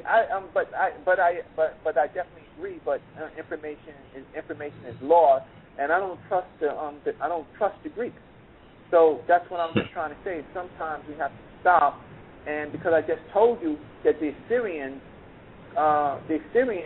did some major damage to the best of Israelite scholars, right? And we have to look at what happened to the black populations and where did they go and where did they run to. So the information is somewhat scattered, but you brothers can put it together, right? And you have to put it together for yourself. Yeah. All right, I'm going to the next call. All right, definitely. Thank you. Thank you, Carl. And all right, Gorilla, we'll keep on. Peace. I'm going to leave your mic open if you want to stay here now. You just, we're going to open up the rest of these mics and we're going to get all mics open. And then people just mute. Yeah, and just mute yourself. Respect the mic, remute yourself. And we're going to have a lovely show. 314-68. Your mic's open. What's going on? This is LaRon Campbell calling up out of St. Louis. Yeah, that was a good subject you talked about today, brother. And it was real edifying on some things, and woke me up on a certain things. But what I want to touch on also too is you're dealing with a book that they have at certain times they have you have redactors or either scribes, and they put their handiwork on something or their copyright on something. For instance, when we talk about and the children of Israel built the cities of Pithon or Ramesses and things like that, we know that a redactor or a scribe had to write that according to at his time, because we know that the city of Ramesses during his time was called Ramesses, but during the children of Israel time there was no Ramesses. So that's what you deal with when you're dealing with there was no Pithon, it was a Varus or Gushan. So when you're dealing with redactors or either what they call scribes, they're writing to what their time. Like if I was to write now, I would write about Africa. I wouldn't say Kemet or I would write what is known to be today. So that was the thing when you're dealing with a culture that's been Hellenized, and like Brother Eleazar said, and that's one of the things you're dealing with. And as far as I want to touch on the mystery schools, as far as when you're touching on the mystery schools, those are part of the things that that the Bible deals with, that the Creator did not want in the book of Genesis. He did not want them to be touching on, you know what I'm saying, to be even dealing with, you know what I'm saying. But once they became as God, you know, to know good and evil, then they begin to deal with those things. And those are things that these things should be open to us. It shouldn't be no mystery. So when you begin to have mysteries and schools of thoughts and knowledge, that's why we're at the point where we're at now today. Because there is now we don't know nothing. And the European know all of our sciences. So that's so we better know. We better work hard and try to understand some of the stuff that we lost. So, and the fact of the matter is, not all of us are. Some people are weak. Some people give information up, even new things that we discover. They would give it up to the oppressor. So we do have to have some rules. You have, if you're Israelite, you have laws. If you're Nile Valley African, you have Mott and 42, and if you a Mason, you have your laws. We gotta have rules, because some of this information is it's life and death. Unity is life and death. Like unity is the worst. Yeah. Could you just mute yourself? I'm gonna try to get this other caller in here. Try to get all these mics open before we go into overtime, just in case we fall off. So y'all just hang on for overtime. Hopefully no one falls off. 414. Peace, how you doing? We got 13 minutes to the hour, people. I'm going to try to get all these mics open. All right, shalom. No, check that. Shalom. Peace, bro. I wanted to make a statement towards the whole mystery system, mystery school, or however you want to put it. Anybody that knows the scriptures, like the brother Gorilla Hebrew brought up, we know about the mystery system of the scriptures. Different people always spoke vaguely to it. Yahweh Shai, or what they call Christ, in the book of Matthew, he tells the disciples that the disciples asked him, why did he speak to the people in parables? Meaning that he never explained to them what he was really saying. He spoke everything in the parable, in the mystery. But the 12 disciples, when they were alone, he would give them the understanding. So he would give them the understanding. And even some of them still didn't get it. But it was a mystery school. And even if you go into the Apocrypha and you go to Wisdom chapter 7, you hear Solomon speak about all this different knowledge that the Most High gave him. The knowledge of the seasons, of the circuits of the planets, of the animals, of plants, all this different. Okay, so there's knowledge in there. But the question I have for Brother Reggie, Hotep, Brother Reggie.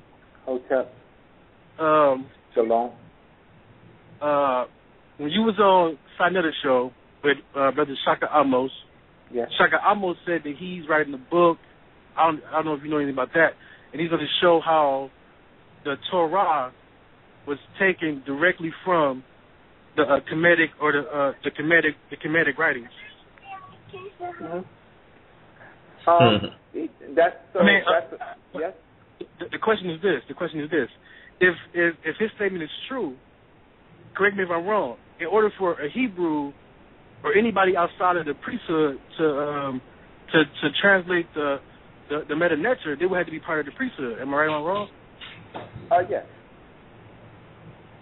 Yes, but you definitely have in your teaching stories and in your religion, you have Joseph. Joseph spoke the Meta Netter, and Joseph spoke the Meta Netter, especially when he was when his brothers were kind of like having some problems. They was arrested, and he had to kind of like bail them out. He spoke to his brothers through an interpreter. So he spoke Meta Netter, and the interpreter spoke Hebrew.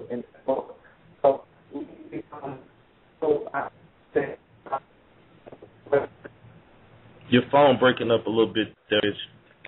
Can you hear me? I just want to know, in order for if his premise is true, that this was taken or stolen or borrowed or whatever, they would have to know the Meta Netter. And in order for you to know, they did know the Meta Netter. Okay. It was you said Jonathan Egypt, right? So you do know the Meta Netter. But the problem is several things happened. Assyria came. I don't know after that what those people knew.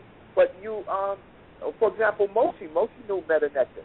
He was educated in the house of Pharaoh, right? So many of the laws that he or similar to the law to the Meta-Neter laws or the 42 laws of Ma'at, not necessarily the same 101, but very, very similar. But murder is the same, you know.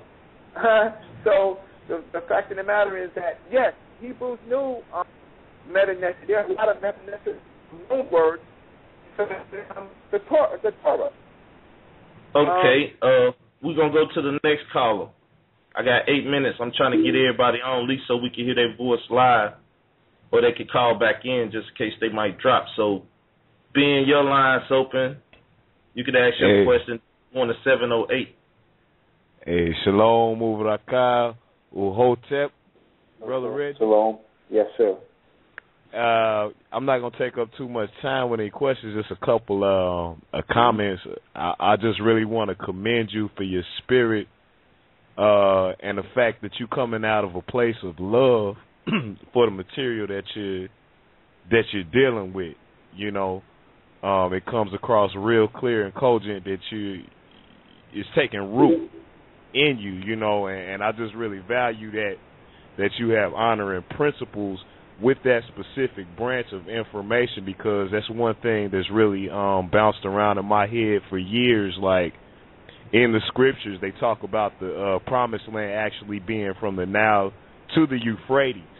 And so, like, all this information we're dealing with, and then going back even to the description of the parameters of the Garden of Eden, right? We got that whole area, like, from the Levant to the Nile Valley. And I thought that was real crucial, too, how you pulled out some of that information from other places in the Levant, and I really think that's necessary to draw those connections when we form this think tank that you're proposing. But yeah, we have to. Thank you so much. Our lives depend on it. Our lives depend on our unity. This is an international thing. This is about opening up our minds and be willing to put our books and our or what we think we know aside and deal. I mean, I have to deal with my own community, the Nile Valley community. They think I'm they think I'm an enemy, a collaborator. I'm not. This is not about collaboration. You're not my enemy. I know who my enemy is. I mean, in history, I can't see what the Hebrews did to other people. I can see what the European Hebrews did, but I can't see what the so-called black Hebrews did to people. I know what the Christians did. I know what Rome did. I know what the Assyrians did, and I know even with Nile Valley kings, we didn't. All the kings weren't good, right? We had problems. So, but I can't see. I don't see y'all butchering. I just don't see y'all butchering people. So, right. Okay. Ben, give us 1 sec, because if you fall off, I can put you back on through Skype. So 708, your mic's open. Peace, Brother Reggie, brother Israelite, brother coming through out of Chicago. Peace. And, I don't have many questions because Brother Reggie is such a astute scholar. And no, I'm a human. I'm a human, and everything I got, you got. So, I mean, I'm just trying to put a few things together to deal with what we really have to deal with, and say that on my side, Nile Valley Africans, there's a lot of people that don't know what they're talking about, and our laws actually say that there ain't no black power in the motherfucking house. There ain't no motherfucking house. So we don't talk like that, you know. And I know that some people are going to call me a collaborator, but anyway, I'll let you talk. Yeah, I appreciate that. I echo the sentiment equally. The brother Israel Doctrine, I have a great respect for. We chat often, and this is me being of the same ilk that you are of, and I've been studying for 30 some odd years now. And I've been dealing in pollution science. Understand the importance of the 4 cardinal virtues and the 10 golden virtues. And understand that we were upright individuals. And I appreciate the fact that you're promoting that. And not always coming from a separatist point of view, as some educated scholars or pseudo-scholars attempt to do. And it's all about unity, and I've never looked at the black Hebrew as a threat, because that's an addition to my diaspora and something that I'm proud of as well. So I appreciate your work, and it's pleasurable listening to you. And I just want to say I support you, and you'll cross paths soon. I appreciate your work. I appreciate you. Thanks. 301, your mic's open. Then we're going to 312 after you finish. We got 3 minutes to the hour. Hey, shalom, everybody on the line, man. This Gadite Hunt calling out of D.C. You know what I mean? I was listening to Brother Reggie going through some of the things he was going through, and I just want to give a couple scriptures, and I want to ask Brother Reggie a question. Sure. The reason why there's such a disparity between the Hebrew Israelites and the so-called Comedics today is because when you read the Bible, we suffered under racism and oppression when we were in Egypt the same way we suffer under racism and oppression in America today. If you go to Genesis, the 42nd chapter, the 32nd verse, you understand the Egyptians had a separation between them and the people that they felt was subservient to them. Even when Joseph came into Egypt, Joseph wasn't able to eat with the Egyptians because the Egyptians abhorred anybody who wasn't a part of their nation. If you go to Genesis, the 46th chapter, the 34th verse, when Joseph brought his brothers into Egypt, he told them, man, tell the Egyptians that y'all are sheep herders because the Egyptians hate sheep herders. You understand? Somewhat alluding to the Hyksos that a lot of people say the Israelites were, or under that title when we was in the land of Egypt. You understand? But also the same way that after 400 years of slavery, certain of us have raised up in the society of America and have gotten key positions as religious leaders or political leaders. There were princes among the people of children of Israel in Egypt when we came out. You read Numbers, the 16th chapter, the 2nd verse. The men that came up against Moses after he brought us out of Egypt were men who were princes and famous in Egypt. And they hated Moses for bringing us out because they loved, you understand, the amenities that they were afforded being in the high society of Egypt. You understand? Moses was a revolutionary, much the way a lot of the Israelite brothers rising up today are revolutionaries, because we turning our backs on what the so-called white man can afford us. We turning our backs on everything that can be gained in America for the benefit of our people. The reason why there's such a disparity between us and the Comedics is you can't be both a Comedic and an Israelite. If you attest that there's a history of Israel, what Brother Reggie did tonight, pulling out all the artifacts, you understand, pulling out a lot of history that a lot of the Comedics don't want to go into, then you almost have to choose a side. You almost have to decide, well, is Kemet your history or is Israel your history? And if Israel is your history, then you cannot fail to see the parallels between the slavery that we suffered in Egypt and the slavery we suffered in America. So my question to Brother Reggie is, in all his studies of ancient Kemet and all the information that he's gathered, does he see the relationship between how Egypt treated the people it considered the underclass, not the priests, not the kings, not the rulers, but the underclass, and how blacks in America are treated today, how Hispanics in America are treated today, how Native Indians are treated in America are treated today. If you can draw the parallel, if you can see that the same things we are suffering in America today, we suffered in Egypt, then how is it that you can point to the rules and the structure and the societal, boundaries that they had in Egypt and say that those are the solutions for our problems today in America? That's all I had to say.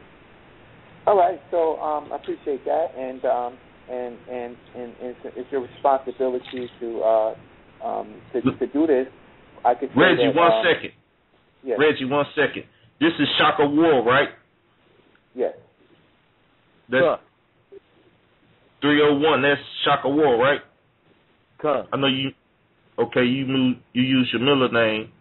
All right. I just wanted to make sure everybody knew who you were, and be transparent with it.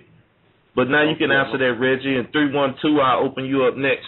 Then we're gonna leave all them All these mics is gonna be open, and we're gonna talk to each other like family. Okay, so I could deal with that. I can deal with there were kings in Egypt that didn't treat Egyptians or their own people correctly. I mean, they killed kings. There were rebellions. There was overruling. Egypt pretty much died. 25th dynasty, the Africans from Nubia had to come and clean up a lot of stuff. There was some bad stuff that was happening in Kemet. Kemet wasn't all good. But what I wanted to do today was to show you, yes, Egypt was bad in your book, and I respect that. But the Assyrians were monsters, and what I want to deal with is what the